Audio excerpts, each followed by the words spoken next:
Hello दोस्तों, नमस्कार। आप सभी का एक बार फिर से स्वागत है आपके अपने यूट्यूब चैनल रिजल्ट एडुशाला पे। अभी हम जो क्वेश्चन डिस्कस करने वाले हैं वह बिहार एसएससी बिहार कर्मचारी चयन आयोग प्रारंभिक परीक्षा का हल प्रश्न पत्र है। और यह एग्ज़ाम कब हुआ था? 10/2/2015 को 10/2/2015 को यह एग्ज़ाम हुआ था। तो आइए हम जीएस का जितने भी क्वेश्चन है उस सबको हम अभी डिस्कस करेंगे। तो आइए देखते हैं। जीएस का शुरुआत में मैथ्स है, तो मैथ्स को छोड़ के आइए देखते हैं हम जीएस के जितने भी पोर्शन हैं। अगर आप मैथ्स भी चाहते हैं डिस्कस करना तो कमेंट सेक्शन में मेंशन कीजिए। आइए देख रहे हैं हम जीएस का पहला क्वेश्चन क्या कह रहा है। 64 नंबर है, हरे रंग का पदार्थ जो पौधों में प्रकाश संश्लेषण करता है वह निम्नलिखित में से कौन है? तो कौन सा पदार्थ है जो प्रकाश संश्लेषण करता है? तो इसका सही उत्तर क्या हो जाएगा? क्लोरोफिल। क्लोरोफिल है। यह प्रीवियस ईयर में भी पूछा गया है।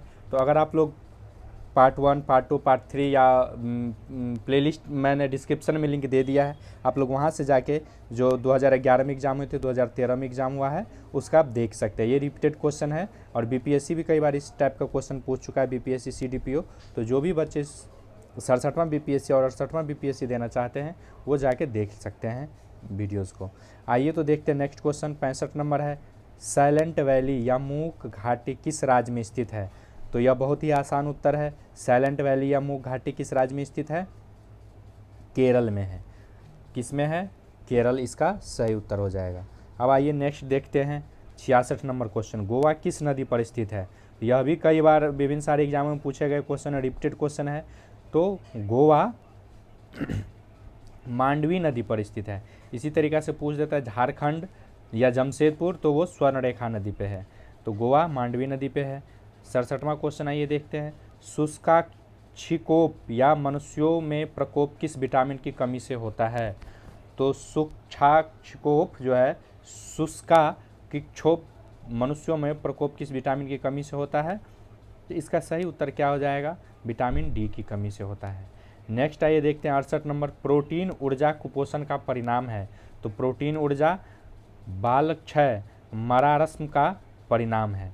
आइए देखते हैं 69 नंबर क्वेश्चन। 69 नंबर का क्या है सही उत्तर? निम्नलिखित में से किस स्थान पर जी का मान सर्वाधिक होगा? तो जी का मान सर्वाधिक कहाँ पे होगा? तो भूमध्य रेखा पे जी का मान सर्वाधिक होगा। सॉरी, भूमध्य रेखा पे कम हो जाता है दोस्तों, भूमध्य रेखा पे कम हो जाता है, लेकिन अंटार्कटिक कैंप में अधिक हो जाता है। अंटार्कटिक कैंप में जी का मान मतलब पोलर रीजन पे जो है सबसे ज़्यादा हो जाएगा, पोलर पे ज़्यादा हो जाता है, भूमध्य रेखा पे कम हो जाता है। आइए 70 नंबर क्वेश्चन देखते हैं, निम्नलिखित के किस अंग की खराबी से मधुमेह रोग का प्रकोप होता है? तो कौन सा अंग जो है निष्क्रिय या खराब काम करना बंद कर देता है जिससे डायबिटीज़ हो जाते हैं? तो पैनक्रियाज या अग्नाशय। कई बार पूछ देता है कि इंसुलिन कहाँ से निकल रहा है, तो ये अग्नाशय से हो जाएगा, पैनक्रियाज इसका उत्तर हो जाएगा। प्रीवियस ईयर में पूछा गया, इसीलिए मैं बार बार बोल रहा हूँ। डिस्क्रिप्शन में लिंक दिया गया है, 2011 और 2013 का क्वेश्चन आप लोग देख सकते हैं। ये क्वेश्चन देखिए क्या बता रहा है, इबोला क्या है? तो इबोला क्या है आप लोग बताएंगे, यह वायरस है, बिल्कुल सही उत्तर। इसी तरीक़ा से आप लोग कोविड क्या है या कोरोना क्या है यह भी पूछ सकता है एग्जाम में। तो कोरोना क्या है? एक प्रकार का वायरस ही है, तो यह भी आप लोग याद कर लेंगे। कोरोना से ही बता दूं कि इसके लिए वैक्सीन ने बायोटेक कंपनी और सीरम इंस्टीट्यूट ने कौन कौन सा वैक्सीन बनाया है उसका नाम आप लोग जान लेंगे। स्पुतनिक किस देश ने दिया है भारत को, उसका नाम जान लेंगे। चलिए अब नेक्स्ट क्वेश्चन जानते हैं हम। घोंघा रोग आयोडीन की कमी से होता है, यह निम्न में से किस क्षेत्र में व्याप्त होता है? तो घोंघा रोग आयोडीन की कमी से तो हो रहा है, लेकिन ये किस क्षेत्र में अधिक होगा? एरिया पूछ रहा है। तो किस क्षेत्र में अधिक होगा? पहाड़ी क्षेत्रों में आयोडीन की कमी से क्या हो जाता है? घोंघा रोग हो जाता है, घेंघा। तो बी इसका सही उत्तर हो जाएगा, पहाड़ी क्षेत्र। आइए देखते हैं 73 नंबर क्वेश्चन, विटामिन ए मुख्यतः कहाँ संग्रहित होता है? तो विटामिन ए शरीर में कहाँ संग्रहित होता है? तो यकृत में हो जाएगा। विटामिन ए मुख्यतः कहाँ संग्रहित हो जाएगा? यकृत में। अगर आप प्लेलिस्ट में जाएंगे और साइंस सेक्शन को देखेंगे तो साइंस सेक्शन में हमने डिस्कस किया हुआ है। प्लेलिस्ट आप ओपन करेंगे और साइंस का जो भी वीडियो होगा उसको देख लेंगे। चूँकि मैं वही डिस्कस कर रहा हूँ या जो वही रिजल्ट एडुशाला पे मैं टॉपिक डिस्कस करता हूँ जो एग्जाम में पूछा जाता है या जो रिपीटेड है, तो आप लोग जाके उसका फ़ायदा उठा सकते हैं। 74 नंबर आइए देखते हैं, मादा एक्यूलेक्स मच्छर निम्नलिखित में से किस रोग की वाहक है? तो मादा क्यूलेक्स मच्छर, अभी तक हम लोगों ने जाना था मादा इन्फ्लुएंजा, मादा इन्फ्लुएंजा नहीं है, मादा इन्फ्लुएंजा मच्छर, और ये मादा क्यूलेक्स मच्छर किस में है? ये भी फाइलेरिया में है। ये देखिए दोस्तों, एक मैं ट्रिक बता रहा हूँ, ये मजाक के तौर पे है कि जो भी टेंशन या जो भी चीज़ का कारण है वो मादा होती है। मादा मच्छर देख लीजिए। अब मैं एक दिन ना एक मादा सीरीज पे ही एक मैं बढ़िया डिस्कस टॉपिक लाऊंगा, मादा मच्छर से बुखार होता है। ये देखिए मादा क्यूलेक्स फाइलेरिया होता है। मलेरिया किससे होता है यह भी आप जान लीजिए। मक्खी भी जो काटता है तो उसमें भी मादा मच्छरी मक्खी होता है। तो मादा मक्खी सब बहुत ही, मादा नाम का प्राणी बहुत ही खतरनाक होता है, सबसे बच के रहना चाहिए दोस्तों। आइए 75 देखते हैं। समदाब रेखाएं निम्नलिखित में से किसे प्रदर्शित करती है? तो समदाब क्या है? जहाँ पे बराबर दाब पड़े, क्या पड़े? बराबर दाब पड़े, तो समदाब की चीज़ से प्रदर्शित करेगी। तो 75 का सही उत्तर समान वायुमंडलीय दाब से, समान वायुमंडलीय दाब डी इसका सही उत्तर हो जाएगा। 76 आइए, इनमें से कौन सी नदी कच्छ के रण में समाहित होती है? तो कच्छ के रण में कौन सी नदी समाहित होती है? लूनी नदी समाहित होती है, बी इसका सही उत्तर हो जाएगा। 77 देख लीजिए, थायराइड ग्रंथि का स्थान कहाँ है? तो थायराइड ग्रंथि का स्थान गला में है भाई, बी इसका सही उत्तर हो जाएगा। 78 देखिए, साधारण नमक का रासायनिक नाम निम्नलिखित में से क्या है? सोडियम क्लोराइड NaCl को हम लोग साधारण नमक बोलते हैं। 79 का ये देखते हैं, तारों का रंग निर्भर करता है, तो उसके तापमान पे उत्तर होना चाहिए 79 का ए, तापमान पे, उसके तापमान पर तारों का रंग निर्भर करता है। 80 का ये देखते हैं, डॉक्टर नॉर्मन इंजीनियर बोरगोला किस देश से थे? तो डॉक्टर नॉर्मन इंजीनियर बोरगोला किस देश से थे? अमेरिका के थे। ये उस समय के चर्चित व्यक्ति होंगे। 81 नंबर देखिए, आयोडीन टेस्ट का प्रयोग किसकी उपस्थिति जांचने के लिए किया जाता है? तो आयोडीन टेस्ट का प्रयोग, अभी आपने विभिन्न सारा टेस्ट जाना होगा, एलिसा टेस्ट और भी बहुत विभिन्न सारे, तो ये आयोडीन टेस्ट भी है। तो आयोडीन टेस्ट किसके लिए किया जाता है? कार्बोहाइड्रेट जानने के लिए, कार्बोहाइड्रेट का स्थिति कितना है इसके लिए आयोडीन टेस्ट का प्रयोग किया जाता है। 82 आते हैं, देखते हैं, भारतीय संविधान का कौन सा अनुच्छेद छुआछूत उन्मूलन से संबंधित है? तो छुआछूत उन्मूलन से कितना है? सी हो जाएगा, अनुच्छेद 17 हो जाएगा, सी। आइए अब देखते हैं हम नेक्स्ट क्वेश्चन। आप लोगों से एक रिक्वेस्ट है दोस्तों कि रिजल्ट एडुशाला को ज़्यादा से ज़्यादा आप लोग क्या कीजिए, सब्सक्राइब कीजिए, शेयर कीजिए। अगर सेशन आपको इंटरेस्टिंग लग रहा है, अच्छा लग रहा है, तो आप शेयर कीजिए। अगर आप बिहार SSC दे रहे हैं तो आपको इस सेशन को शेयर करना चाहिए, अपने दोस्तों को बताना चाहिए। आइए देखते हैं next question 83, plaster of Paris का रासायनिक नाम क्या है? इसका सही उत्तर सी हो जाएगा, calcium sulphate hemihydrate. Calcium sulphate hemihydrate इसका नाम हो जाएगा प्लास्टर ऑफ पेरिस का। यह BPSC कई बार रिपीट क्वेश्चन कर चुका है। मैं आप लोग एक बार फिर से जानकारी के लिए बता दूं, अगर आप बिहार SSC का एग्ज़ाम दे रहे हैं या पहली बार दे रहे हैं या फॉर्म बने, तो चिंता करने की बिल्कुल बात नहीं है। आप BPSC का जितना भी प्रीवियस ईयर है GS का, आप उसको एक बार पढ़ जाइए, रट जाइए। अगर आपको नहीं पढ़ना है या रटना है तो आप रिजल्ट एडुशाला के BPSC previous year section play list बना हुआ है, आप प्ले लिस्ट में जाइए और BPSC का जो जितना भी क्वेश्चन डिस्कस किया गया है आप सारे को 3 बार 4 बार 5 बार देखिए और सारे को दिमाग में अपने रख लीजिए। मैं डिस्क्रिप्शन में लिंक दे दूंगा, आप वहाँ से भी जाके देख सकते हैं। तो क्योंकि ये सब सारे क्वेश्चन रिपीटेड है इसीलिए मैं बता रहा हूँ दोस्तों, बाकी आपकी मर्जी, नहीं देखिए मेरा क्या जाएगा। निम्नलिखित गौ प्रजातियों में कौन सी प्रजाति देसी नहीं है? तो मतलब देसी नहीं है, कितना घुमा के पूछा, मतलब विदेशी है पूछ रहा है ना। तो 84 का आइए देखते हैं, हॉलिस्टिक फ्रीजियन। ये तो नाम से ही लग रहा है हॉलिस्टिक फ्रीजियन अपने देश का नहीं है, विदेशी है। बाकी गीड़, थारपाकर, रेड सिंधी ये सब देसी है। 85 का ये देखते हैं, बिहार पंचायती राज अधिनियम में ग्राम पंचायत की अवधि 5 वर्षों की निर्धारित होती है। इसकी गणना कब से किया जाता है? यह भी बहुत बेसिक क्वेश्चन पूछा जाता है। मैं बताऊंगा कि बहुत ही बेसिक क्वेश्चन पूछा जा रहा है जिसको ध्यान रखने की ज़रूरत है। तो 85 का 20 सही उत्तर हो जाएगा। पंचायत की पहली बैठक की तिथि से की जाती है 5 वर्ष तक। तो पंचायत की पहली बैठक जिस दिन होती है उस दिन से 5 वर्ष काउंट किया जाता है। आइए अब देखते हैं 86 का, राज्यसभा के संदर्भ में निम्नलिखित में से कौन सा कथन सही है? तो राज्यसभा के संदर्भ में कौन सा कथन सही है? सी, राज्य सूची के किसी विषय पर सांसद कानून बना सकती है अगर राज्यसभा 2/3 बहुमत से पारित करे कि राज्य सूची का संदर्भगत विषय राष्ट्रीय महत्व का हो गया है तो। नेक्स्ट आते हैं हम 87, राष्ट्रीय प्रतीकों के संबंध में कौन सा कथन सही नहीं है। आप जब भी क्वेश्चन बनाएंगे तो ध्यान से पढ़ेंगे अंतिम लाइन को, सही नहीं है। कई लोग सही हैं पढ़ के गलत कर देते, इसे लास्ट को देखना है, सही नहीं है। तो आइए देखते हैं, भारतीय राष्ट्रीय ध्वज की लंबाई चौड़ाई का अनुपात 2.3 होना चाहिए। दूसरा है, राष्ट्रीय झंडे के चक्र में चारों ओर 24 तीलियां, यह भी सही है। राष्ट्रीय प्रतीक लौरिया नंदनगढ़ सिंह से लिया गया है, ये लौरिया नंदनगढ़ सिंह से नहीं लिया गया है, सारानाथ से लिया गया है। तो ये आइए नेक्स्ट भी देखते हैं, राष्ट्रीय धुन बजाने की समय अवधि 52 सेकंड है। तो 87 का क्या हो जाएगा सही उत्तर, सी हो जाएगा। ये लौरिया नंदनगढ़ से नहीं लिया गया है, ये सारानाथ से लिया गया है, सारानाथ स्तंभ से। तो सी हमारा गलत उत्तर है, बाकी जो है सारा सही है। आइए सारे कुछ मैं फ्रेश से बता रहा हूँ। तो सी हमारा गलत उत्तर है, मतलब इसके हिसाब से सी ही सही होना चाहिए। 88 का ये देखते, लोकसभा या विधानसभा के निर्वाचन में एक उम्मीदवार अपनी जमानत राशि खो देगा अगर उसे कुल वैध मतों का कितना प्राप्त नहीं है तो जमानत राशि जब्त हो जाएगा। तो 1/6 से कम, 1/6 से कम मत प्राप्त होगा तो जमानत राशि जब्त हो जाता है। जो भी पैसा दिया जाता है 5,000 10,000 वो नहीं मिलता है, वो सरकार का हो जाता है अगर 1/6 से कम वोट मिला तो।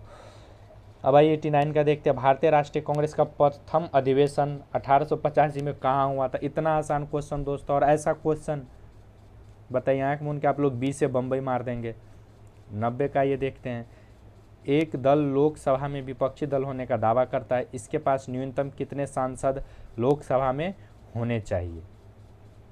तो 90 का क्या हो जाएगा, ए हो जाएगा, 55 होने चाहिए दोस्तों, 55 होने चाहिए। नेक्स्ट आइए हम देखते हैं क्वेश्चन, नेक्स्ट क्या कह रहा है। ग्राम पंचायत का कोई सदस्य हस्तलिखित, दोस्तों मैं इससे पहले एक चीज़ बता दूं कि यहाँ पे जो अधिवेशन में 1885 के अधिवेशन में जो बातें की गई है उसके संदर्भ में कि कई बार यह भी पूछ देता है कि कितने प्रतिनिधियों ने भाग लिया था, तो ये आप मारेंगे 72 प्रतिनिधि। बीपीएससी कई बार यह भी पूछ दिया है कि किस स्कूल में हुआ था, तो गोकुल दास संस्कृत कॉलेज में इसका स्थापना हुआ था राष्ट्रीय कांग्रेस का, या पहला अधिवेशन वहीं पे हुआ था। इसके प्रथम अध्यक्ष कौन थे, तो रमेश बनर्जी या WC बनर्जी थे। दूसरे मुस्लिम कौन थे, पारसी कौन थे, तो ये सब सारे वीडियोज आपको मिलेंगे। तो इसके लिए आपको सब्सक्राइब करना होगा रिजल्ट एडुशाला को, ज़्यादा से ज़्यादा सब्सक्राइब कीजिए, शेयर कीजिए, लाइक कीजिए। आइए अब हम देखते हैं नेक्स्ट क्वेश्चन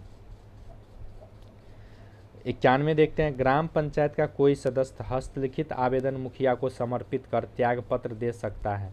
आवेदन समर्पित करने के कितनों दिनों बाद वह त्यागपत्र प्रभावी माना जाएगा। तो कितने दिनों बाद माना जाएगा, देखते हैं इसका सही उत्तर क्या होना चाहिए।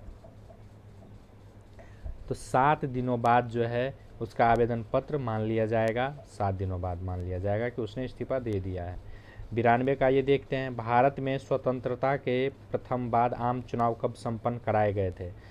तो कब कराए गए थे, 1952 में कराए गए थे। और प्रधानमंत्री कौन थे आप लोग बता सकते हैं, तो पंडित जवाहरलाल नेहरू प्रधानमंत्री थे उस समय। 93 नंबर क्वेश्चन आइए देखते हैं, यह मैथ्स है और मैंने बता दिया है, अब नहीं मैथ्स नहीं है, ये मनरेगा योजना में प्रशिक्षित और अर्ध प्रशिक्षित मजदूरों के मजदूरी पर केंद्र और राज्य के व्यय का अनुपात क्या है। मतलब मनरेगा में जो प्रशिक्षित और अर्ध प्रशिक्षित मजदूर है, तो केंद्र और राज्य का अनुपात क्या है उसको राशि देने का। तो इसका कितना राशि कौन देगा, तो 75:25, मतलब 75% केंद्र सरकार देगी और 25% राज्य सरकार देगी। इसको आप लोग याद कर लेंगे। 94 नंबर आते हैं, निम्नलिखित पंचवर्षीय योजना में से कौन सी योजना अनावृष्टि और 2 युद्धों के कारण प्रभावित हुई थी। तो कौन सी योजना हुई थी, तो तीसरी पंचवर्षीय योजना हुई थी, प्रभावित हो गई थी।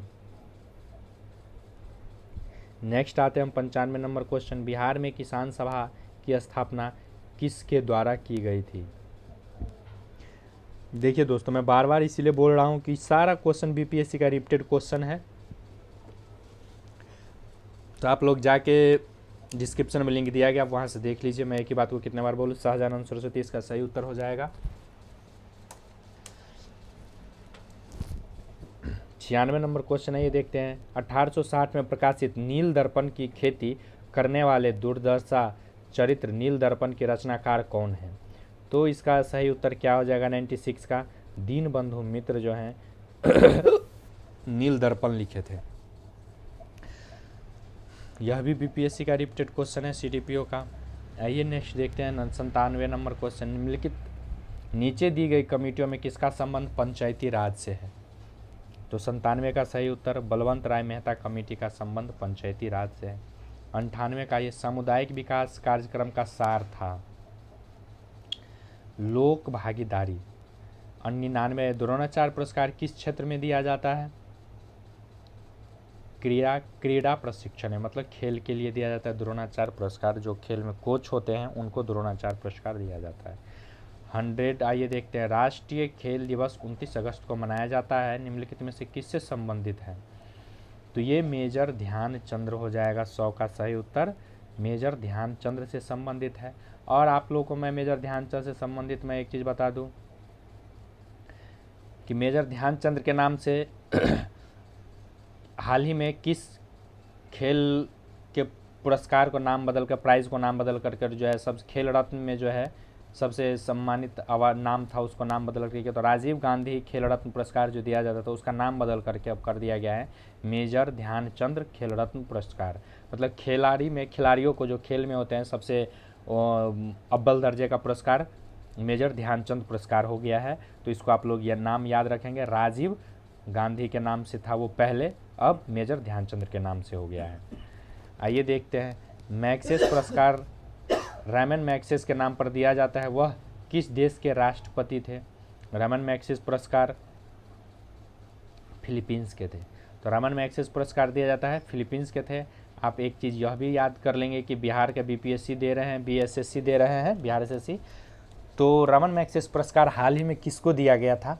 अगर उसमें रवीश कुमार ऑप्शन रहे तो रवीश कुमार आप लोग मार देंगे, क्योंकि रवीश कुमार को रमन मैग्सेस अवार्ड दिया गया था।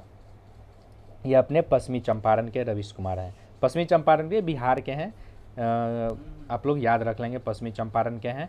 और रमन मैग्सेस पुरस्कार क्योंकि बीपीएससी में 2 बार क्वेश्चन पूछ चुका है, तो आप लोग इसको याद करके ही जाएंगे रमन मैग्सेस पुरस्कार से, क्योंकि बिहार से भी पूछ दिया, आप अभी देख ही सकते हैं। 102 नंबर में आए वर्ल्ड फीफा कप 2022 का आयोजन किया जाएगा। तो यह कहाँ किया जा रहा है? कतर में किया जा रहा है। 102 का क्या हो जाएगा? कतर। अब आपको क्या देखना है कि 2015 में एग्जाम हुआ है, पूछा है 2022 का, इसलिए आपको अभी आगामी में जो है ओलंपिक कहाँ होने वाला है, वर्ल्ड कप कहाँ होने वाला है, खेल से जितने भी संबंधित है मैं अपने यूट्यूब पे लाऊंगा वीडियो, उसको आप लोग देख लेंगे। 103 देखिए, सहारा रेगिस्तान किस महाद्वीप में स्थित है? तो सहारा रेगिस्तान अफ्रीका में स्थित है। नेक्स्ट आइए अब देखते हैं 104 का, डुरंडू कप किस खेल से संबंधित है? तो डुरंडू कप किस खेल से संबंधित है? फुटबॉल से संबंधित है। डुरंडू कप किस खेल से? एक बार लव कप भी पूछा गया था प्रीवियस ईयर में, क्या पूछा गया? Love cup. लव कप किससे? टेनिस से है। तो डुरंडू कप किससे? फुटबॉल से, आपको याद रखना है। 105 का देखिए, निम्नलिखित में से किसे वर्ष 2014 का शांति का नोबेल पुरस्कार दिया गया था? तो उस समय का तो अब ये जान लेते हैं कि उस समय कैलाश सत्यार्थी को शांति पुरस्कार दिया गया था। अभी ये क्या चीज़ है आप कमेंट सेक्शन में बताएंगे। कैलाश सत्यार्थी अभी किस पद पर हैं? अभी हाल ही में शांति का नोबेल पुरस्कार किसको दिया गया है? कमेंट सेक्शन में बताएंगे, मैंने यूट्यूब पे बता रखा है। अभी हाल ही में किसको नोबेल शांति पुरस्कार दिया गया है? मारिया द रेसा को। मारिया द रेसा को दिया गया है नोबेल शांति पुरस्कार। और साहित्य का किसे दिया गया? अब्दुल रज्जाक गुरनाह को दिया गया। ये तंजानिया के थे। मारिया द रेसा को शांति का नोबेल पुरस्कार 2021 का दिया गया है। बिहू किस राज्य का लोक नृत्य है? तो ये असम का लोक नृत्य है। 106 का क्या हो जाएगा? 106 का क्या हो जाएगा? असम। पेरू की राजधानी कौन सी है दोस्तों? पेरू की राजधानी आप बताएंगे, ये बहुत ही आसान क्वेश्चन है।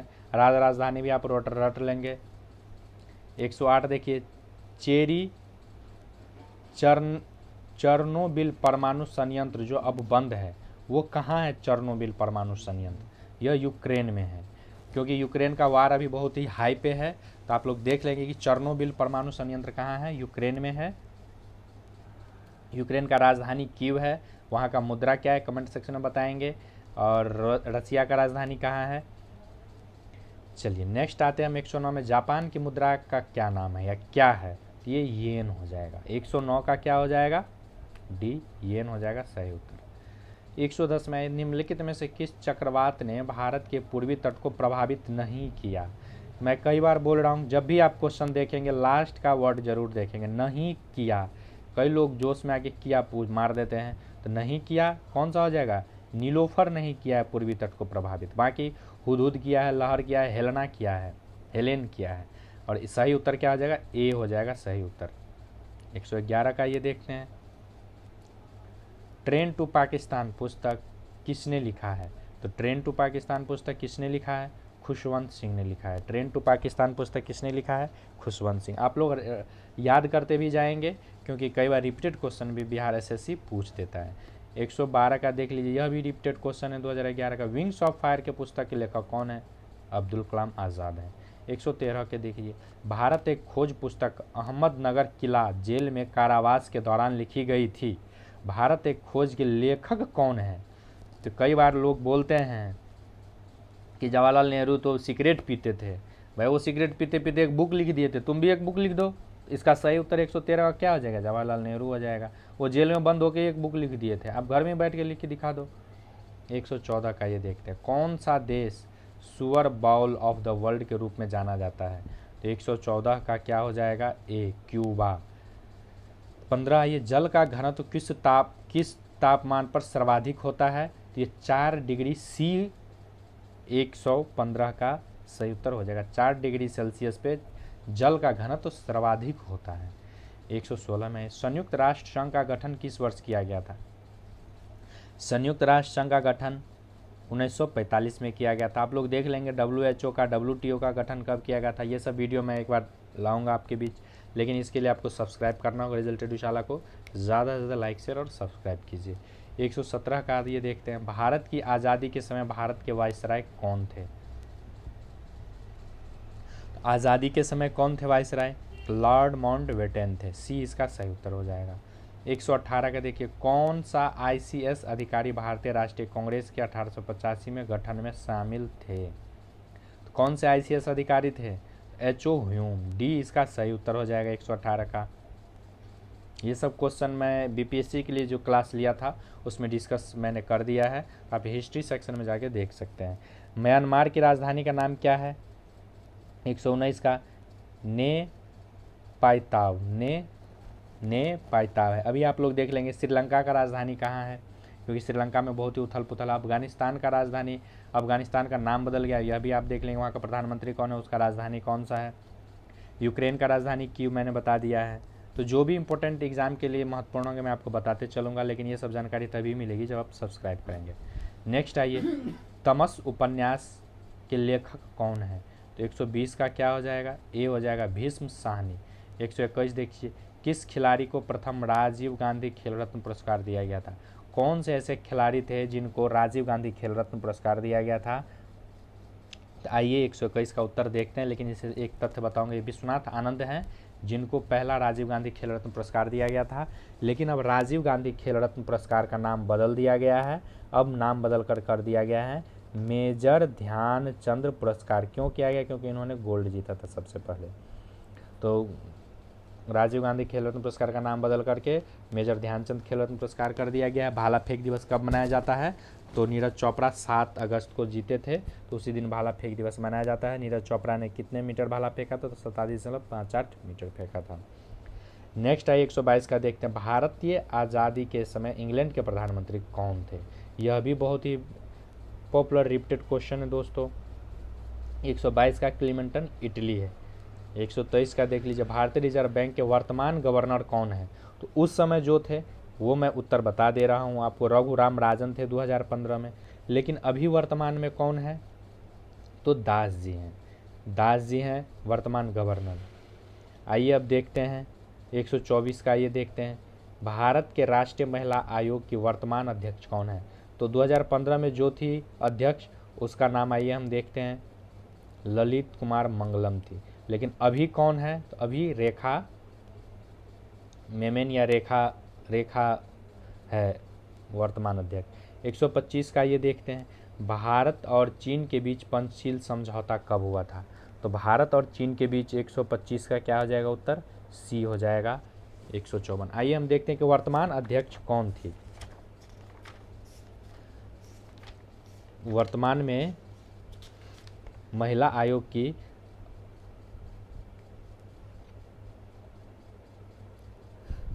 रेखा शर्मा है दोस्तों। वर्तमान में रेखा शर्मा जो है, आप लोग याद रख रहे हैं, रेखा मेमन नहीं है, रेखा शर्मा जो है अध्यक्ष है महिला आयोग की। और राष्ट्रीय महिला आयोग का गठन कब किया गया था, तो ये 1992 में किया गया था और 1992 में ही दिल्ली बना था। अब आइए इसके साथ ही हम देखते हैं नेक्स्ट क्वेश्चन क्या है। वर्तमान में रेखा शर्मा है, गठन कब हुआ था, 92 में हुआ था। अगर आप और डिस्कस देखना चाहते हैं तो आप कमेंट सेक्शन में मेंशन कीजिए, मैं डिस्कस भी कर दूंगा। नेक्स्ट आइए 26 में देखते हैं, भारत में हरित क्रांति के जनक कौन है। ये तो हर एक एग्जाम में पूछा यार, 3 पेपर में डिस्कस कर चुका अभी तक, सब में पूछा है। मैं स्वामीनाथन, सी हो जाएगा। 127 का देख लीजिए, आंग सान सू की जो NLD की नेत्री है, किस देश से संबंध रखती हैं। तो 127 का क्या हो जाएगा, डी, म्यांमार से संबंध रखती हैं। 28 में देख लीजिए, महात्मा गांधी और बाबा साहब अम्बेडकर के बीच पूना संधि कब की गई थी। तो यह 1932 में पूना संधि की गई थी। पंचाट जिसको हम बोलते हैं, सांप्रदायिक पंचाट। तो ये देखिए 1932 में बाबा साहब अम्बेडकर और महात्मा गांधी के बीच में पूना की संधि 1932 में की गई थी, 16 अगस्त 1932 को। 129 का देख लीजिए, गिर का वन शेरों के लिए प्रसिद्ध है, यह किस राज्य में है। तो आप लोग जानते हैं 129 का क्या हो जाएगा उत्तर, गुजरात हो जाएगा, सी। 130 में आइए, प्रसिद्ध पेंटर राजा रवि वर्मा किस रियासत से जुड़े हुए हैं। तो त्रावणकोर रियासत से जुड़े हैं। 131 का देख लीजिए, बिहार में बहने वाली नदियों में किसका उद्गम स्थल अमरकंटक है। तो बिहार में बहने वाली नदियाँ जो हैं कौन कौन बहती है, सोन भी बहती है, पुनपुन भी बहती है और कोयल भी बहती है। तो सोन का उद्गम स्थल कहाँ है, अमरकंटक है। नेक्स्ट आइए अब हम देखते हैं 132 नंबर क्वेश्चन। 132 में क्या है, हमारा मैथ्स है और मैथ्स का सही उत्तर बी हो जाएगा। 33 में देखिए, निम्नलिखित में से किसने नालंदा विश्वविद्यालय में अध्ययन किया था। तो 133 का सही उत्तर क्या हो जाएगा, हेन सांग हो जाएगा। 34 में देख लीजिए, पूर्ण स्वराज का संकल्प कांग्रेस के द्वारा कब पारित किया गया। तो पूर्ण स्वराज का संकल्प कब किया गया, 1929 के लाहौर अधिवेशन में पारित किया गया। 135 में आइए देखते हैं, डी हो जाएगा, मैथ्स है। 36 में भी ए हो जाएगा, मैथ्स है ये। 37 में भी आइए देखते हैं, मैंने इसका सिलेबस, कई लोग बोलेंगे कि सिलेबस मैंने डिस्कस कर लिया है और प्लेलिस्ट में मैंने मेंशन कर दिया है। तो आप जाके सिलेबस का वीडियो जो भी है डिस्कस मैंने कर दिया, देख लीजिए। अगर आप लोग बोलेंगे तो एक बार फिर से मैं बिहार SSC का सिलेबस को डिस्कस कर दूंगा। 139 का मैथ्स या ए हो जाएगा, 40 का सी, 41 ए, 42 ए। मैथ्स का जो भी क्वेश्चन होगा दोस्तों उसका मैं डिस्कस नहीं करूँगा, मैं उसका उत्तर बता दे रहा हूँ। आप चाहे तो स्क्रीनशॉट ले सकते हैं। अगर आप चाहते हैं कि डिस्कस कर देना सभी का बोल के क्वेश्चन का और उसका उत्तर सोल्यूशन बता देना, तो आप कमेंट सेक्शन में मेंशन करेंगे तो मैं ज़रूर इस पर सोचूंगा, विचार करूँगा। 143 का सी, 144 का भी सी, 145 का डी, 146 का सी, 147 का डी, 148 का डी, 149 का डी और 150 का भी ए हो जाएगा। तो जीएस का जितने भी क्वेश्चन होते हैं मैं सारा का डिस्कस कर देता हूँ। अगर आप और भी डिस्कस चाहते हैं या ऑप्शन वाइज सारे ऑप्शंस का डिस्कस चाहते हैं तो आप हमें कमेंट सेक्शन में मेंशन कीजिए। और आप लोग से रिक्वेस्ट है कि आपके सपोर्ट की हमें बहुत ही आवश्यकता है। अगर आप सपोर्ट करेंगे तभी हमें मोटिवेशन मिलेगा और मैं अच्छे कंटेंट वीडियो ला पाऊँगा। नेक्स्ट वीडियो आ जाएगा, इस वीडियोज़ का मैं टारगेट दे रहा हूँ, लाइक जो है 5000 लाइक होना चाहिए इसका दोस्तों, और व्यूज़ कम से कम 10,000 तो व्यूज़ होना चाहिए दोस्तों। मैं ज़्यादा व्यूज़ का टारगेट नहीं दे रहा हूँ, 10,000 व्यूज़ आप लोग के हाथों में है और लाइक भी 5000। जो भी वीडियो आप देख रहे हैं उसको ज़रूर लाइक कीजिए, सब्सक्राइब कीजिए, शेयर कीजिए। हम जल्दी मिलते हैं अगले सेशन में, तब तक के लिए जय हिंद।